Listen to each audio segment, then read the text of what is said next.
मौदा येथे राष्ट्रीय ग्राहक दिन उत्साहात साजरा। मौदा येथील तहसील अन्न पुरवठा विभाग व अखिल भारतीय ग्राहक पंचाच्या वतीने ग्राहक हक्कांची जागृती व्हावी यासाठी दिनांक 14 डिसेंबर रोजी राष्ट्रीय ग्राहक दिन मौदा तहसीलमध्ये मोठ्या उत्साहात साजरा करण्यात आला। कार्यक्रमाच्या अध्यक्षस्थानी तहसीलदार दत्तात्रय निंबाळकर होते। त्यांनी मार्गदर्शन करताना ग्राहक चळवळ एका दिवसापुरती मर्यादित न ठेवता सतत चालू असलेल्या जनआंदोलनात रूपांतरित करण्याचे आवाहन केले। ग्राहक दिवस साजरा करून थांबू नका, चळवळीत रूपांतर करा असे प्रेरणादायी उद्गार तहसीलदार निंबाळकर यांनी काढले।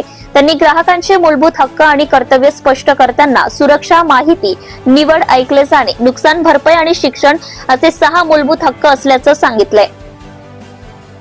कार्यक्रमात प्रमुख पाहुणे म्हणून नायब तहसीलदार योगिता दराडे, अखिल भारतीय ग्राहक पंचायतचे अध्यक्ष दिनेश ढोबळे, उपाध्यक्ष दिगंबर बांगडकर, महिला प्रमुख शीला तुरणकर, मार्गदर्शक डॉक्टर निलिमा घाटोळे, रेश्मा निकम, मनीष काळे, रेशन दुकान संघटनेचे अध्यक्ष अशोक वासनिक आणि तुकाराम लुटे आदींनी ग्राहक जागृतीबाबत मौल्यवान मार्गदर्शन केले।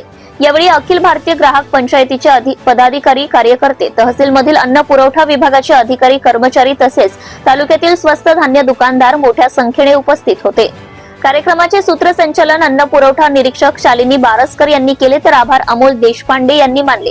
कार्यक्रम यशस्वी करण्यासाठी श्रीराम तिजारे, प्रशांत उमरडकर आणि आरती मस्के यांचे विशेष सहकार्य लाभले। हा कार्यक्रम ग्राहक हक्क जागृतीचा प्रभावी व्यासपीठ ठरला असून मौदा तालुक्यात ग्राहक चळवळीला आणखी बळ मिळेल असा विश्वास व्यक्त होतोय। जनता टाइम्स आणि जटा टीव्ही चॅनलसाठी राजू कापसे, उपसंपादक। Subscribe now and press the bell icon. Never miss an update.